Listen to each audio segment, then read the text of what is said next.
Adnan water tank लेकर आए हैं 6 लेयर वाटर टैंक्स, जिस पर दे रहे हैं 25 साल की guarantee. Adnan water tank, safe and healthy water storage solution. आप सभी का स्वागत है सच न्यूज में। आइए जानते हैं उत्तर प्रदेश और देश की राजधानी से कुछ खास खबरें। दिल्ली के मुख्यमंत्री अरविंद केजरीवाल के घर के बाहर कल हुए विरोध प्रदर्शन के सिलसिले में दिल्ली पुलिस अब तक कुल 8 लोगों को गिरफ्तार कर चुकी है, तो पुलिस कुछ और लोगों की तलाश भी कर रही है। तो उधर आम आदमी पार्टी ने मामले में दिल्ली हाई कोर्ट का रुख भी किया है। तो विधायक सौरभ भारद्वाज ने दिल्ली के सीएम अरविंद केजरीवाल के घर के बाहर तोड़फोड़ के खिलाफ दिल्ली हाई कोर्ट में याचिका भी दाखिल की है। आपको बता दें कि कश्मीर फाइल्स फिल्म को लेकर दिल्ली विधानसभा में दिए गए बयान के मामले में बीजेपी युवा मोर्चा के कार्यकर्ताओं ने बुधवार यानी कल सुबह मुख्यमंत्री अरविंद केजरीवाल के घर के बाहर प्रदर्शन किया था। तो धरने और नारेबाजी के बीच अचानक कार्यकर्ता बैरिकेडिंग तोड़ते हुए बूम बैरियर तक भी पहुंच गए थे और आरोप है कि इन लोगों ने बूम बैरियर को भी तोड़ डाला था। तो वहीं बाद में सीएम के घर के गेट पर लगे सीसीटीवी कैमरों को भी तोड़ दिया गया। तो कुछ लोगों ने सीएम के घर के गेट पर केसरिया रंग का पेंट भी फेंक दिया। तो किस तरह पुलिस ने कार्यकर्ता को वहां से खदेड़ा, तो बाद में करीब 70 लोगों को हिरासत में भी ले लिया गया। औपचारिकताएं पूरी करने के बाद इन सभी को रिहा भी कर दिया गया है।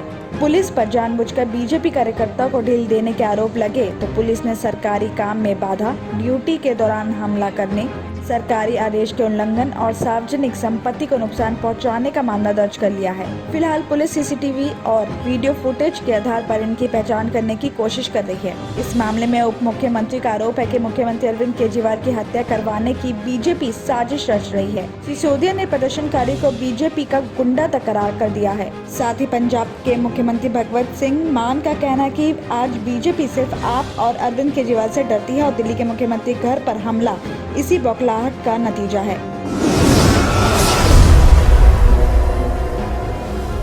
समयपुर बादली के संजय गांधी ट्रांसपोर्ट नगर में मंगलवार शाम एमटीएनएल केबल की मरम्मत करने सीवर में उतरे 3 कर्मियों के साथ 4 लोगों की जहरीली गैस की चपेट में आकर दम घुटने से मौत हो गई है। लगभग पूरी रात चले बचाव अभियान में दमकल विभाग और एनडीआरएफ की टीम ने 9 घंटे के बाद सभी के शव को सीवर से निकाल दिया गया है। मृतकों में केबल की मरम्मत करने वाला कॉन्ट्रैक्टर सूरज कुमार साहनी, 2 सहयोगी बच्चू सिंह, पिंटू राउत और ई रिक्शा चालक सतीश कुमार है। जिला पुलिस का कहना है कि तिलक नगर के प्रेम नगर में रहने वाला सूरज सिंह साहनी एमटीएनएल केबल के रखरखाव का ठेका लेता था और बच्चू सिंह और पिंटू इसके पास हेल्पर का काम करते थे। तो मंगलवार को सूरज दोनों को संजय गांधी ट्रांसपोर्ट नगर में सर्विस ट्रेन में केबल की मरम्मत कराने के लिए ले गया था और 10 फुट गहरी सीवर लाइन में एमटीएनएल की केबल के अलावा बिजली की भी कई लेबल थी। साथ ही सर्विस ट्रेन में पानी भी था। तो शाम करीब 4:45 बजे सूरज ने पहले बच्चू और पिंटू को अंदर उतारा, लेकिन नीचे पहुंचते ही दोनों दम घुटने की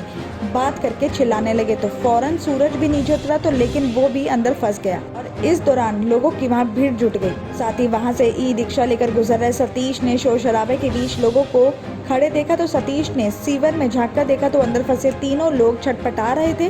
सतीश तीनों को बचाने के लिए सीवर में उतर गया, लेकिन दम घुटने से वो भी अचेत हो गया। बताया जा रहा है कि शाम करीब 6:30 बजे मामले की खबर पुलिस और दमकल विभाग को दी गई। फौरन बचाव दल वहां पहुंच गया। सीवर में नीचे उतरने का रास्ता बेहद संकरा भी था, तो नीचे बेहद जहरीली गैसों का मिश्रण भी मौजूद था, इसलिए बगैर मास्क और सिलेंडर के उतरना मुश्किल हो रहा था। तो पुलिस और दमकल विभाग ने नगर निगम से मदद मांगी, जिसके बाद पहले एक जेसीबी को बुलाया गया। सीवर के रास्ते को चौड़ा करने की कोशिश की गई, लेकिन इसके बाद भी बात नहीं बनी तो दूसरी हैमर वाली मशीन भी मंगवाई गई, जिससे सीवर के रास्ते को चौड़ा किया गया था। बताया जा रहा है कि करीब 8:30 बजे एनडीआरएफ की टीम भी बचाव कार्य करने के लिए पहुंच गई और देर रात 12 बजे एनडीआरएफ और दमकल विभाग की टीम ने सबसे पहले सतीश और बॉडी को बाहर निकाला और इसके बाद एक-एक कर 3:15 बजे तक सभी शवों को सीवर से बाहर निकाल लिया गया। पुलिस ने बुधवार को बाबू जगजीवन राम हॉस्पिटल में पोस्टमार्टम करवाकर बॉडी परिवार के हवाले कर दी है। तो क्राइम टीम के अलावा एफएसएल और वहां की पुलिस की टीम छानबीन कर रही है।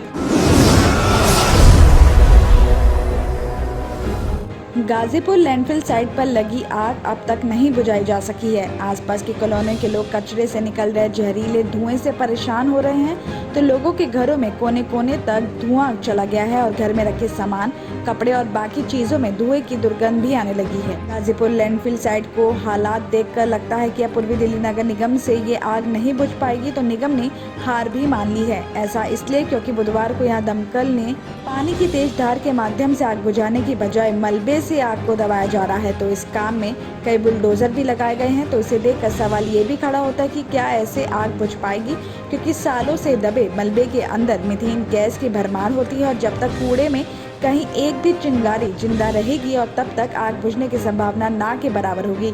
यहाँ तो आग को कचरे के नीचे दबाया जा रहा है। बेशक ऐसा करने से आग की लपटों को शांत करने में तत्काल मदद मिल सकती है, लेकिन इससे आग नहीं बुझेगी। आपको बता दें कि दर्ज रिकॉर्ड के अनुसार करीब 2 साल पहले 24 नवंबर 2020 में गाजीपुर लैंडफिल साइट पर तेज आग लगी थी और तब ये आग 5 दिन पर बुझाई जा सकी थी। वहीं गाजीपुर लैंडफिल साइट पर लगी आग को लेकर दिल्ली सरकार ने पूर्वी निगम पर लापरवाही का आरोप लगाते हुए 50 लाख रुपए का जुर्माना लगाया है। साथ ही घटना के समय मौजूद कर्मचारियों और अधिकारियों पर कार्रवाई करने के निर्देश भी दिए हैं और इस संबंध में दिल्ली प्रदूषण नियंत्रण समिति ने आग लगने की वजह को लेकर रिपोर्ट भी सौंपी है, जिसमें निगम की लापरवाही बताई जा रही है। पर्यावरण मंत्री गोपाल राय ने कहा है कि साइट पर बायो माइनिंग की प्रक्रिया चल रही है, जिससे इस तरह की आग लगने की संभावना कम हो सके, लेकिन साइट पर 25 के बजाय केवल 21 क्रोमेल मशीन ही काम कर पाती है और साथ ही एंटी स्मोक गन भी काम नहीं कर रही थी। वहीं लैंडफिल साइट की निगरानी के लिए लगाए गए 24 सीसीटीवी कैमरों में से सिर्फ 17 ही काम करते पाए गए हैं। दिल्ली और उत्तर प्रदेश की खबरों में आज इतना ही। बाकी देश भर की और तमाम खबरें जानने के लिए देखते रहिए Sach news. German 10 hospital orthopaedic से मुताल्लिक हर मरीज यहाँ शिफायाब। इनाम याफ्ता doctor Mir Jawad Jar Khan, senior orthopaedic surgeon, advance operation theatre, ICU, digital x ray, laboratory, physiotherapy, pharmacy, sharing और प्राइवेट रूम्स, लेडी डॉक्टर्स और डॉक्टर अर्जुमन सुल्ताना गैनाकोलॉजिस्ट की खिदमात हासिल। वाजबी फीस और मुकम्मल सहूलियात से हजारों मुतमईन। एम्बुलेंस से आरास्ता German 10 orthopaedic hospital, pillar number 150, Attapur, Hyderabad.